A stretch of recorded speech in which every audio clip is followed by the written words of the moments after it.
Marc Thiessen is a former speechwriter to President George W. Bush. He's a Fox News contributor, and I know that you cover these every year, Mark, and they're still as poignant as the first. 100%. I mean, I remember this day like it was yesterday. I was in the Pentagon on September 11, 2001. Thankfully, I was a few corridors down from the point of impact, but I felt the building shudder as the planes hit. I smelled the smoke that filled my office. I evacuated the building and watched the building burning with my own eyes. And over the next few weeks, I was on the plane with Secretary Rumsfeld when he flew into Afghanistan for the first time to Bagram Air Base, which was at that time an old Soviet air base with MiG fighters and scattered all over the place, broken up Soviet air base, and planning the operation to take back Kabul with the Northern Alliance. So I saw a lot of this with my own eyes, and never had time to process it at the time, because we just turned around and we were back at work the next day, and we had a war to execute.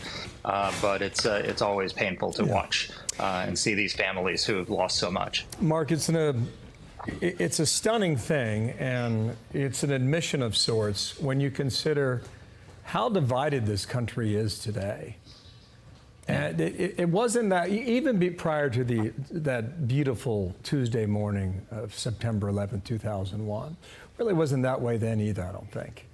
And that day brought people together in ways, and I mean, it crystallized the moment of what it means to be an American. You know, we're all in this together. Let's, everybody's on the same team. Let's figure out who's responsible, and let's make sure that they don't have a safe haven yet again, so they can even consider such an attack again.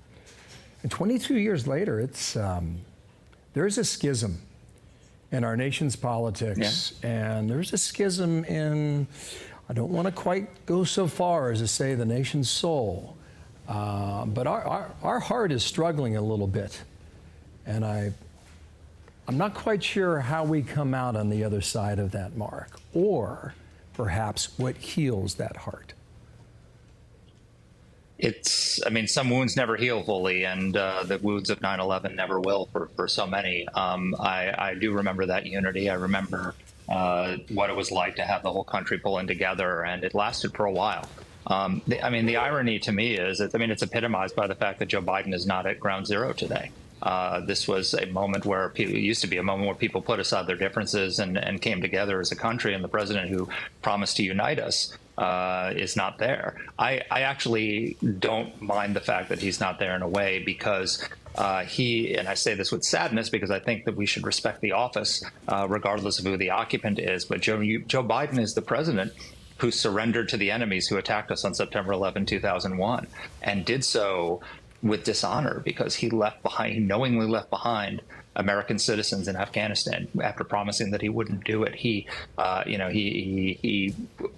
the Taliban offered to allow us to keep control of Kabul, and he decided to put the security of our men and women in uniform in the hands of the Taliban and the Haqqani Network, which is an Al-Qaeda-linked terrorist organization, and that resulted in the death of 13 Americans. And then he lied to the American people repeatedly about it. He told them that no one was having trouble getting to the airport, that Al-Qaeda was gone from Afghanistan, that none of his military commanders had recommended a residual force, and that it was an extraordinary success. And so, people looked at that and were horrified by it.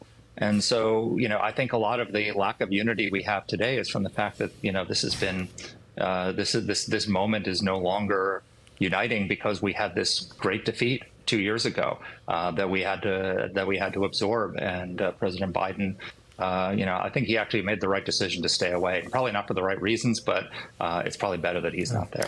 At a press conference yesterday before he left Hanoi, Vietnam. We're going to reflect on that in a moment here as well. Marc Thiessen, thank you for your time this morning on this September 11th. Thanks.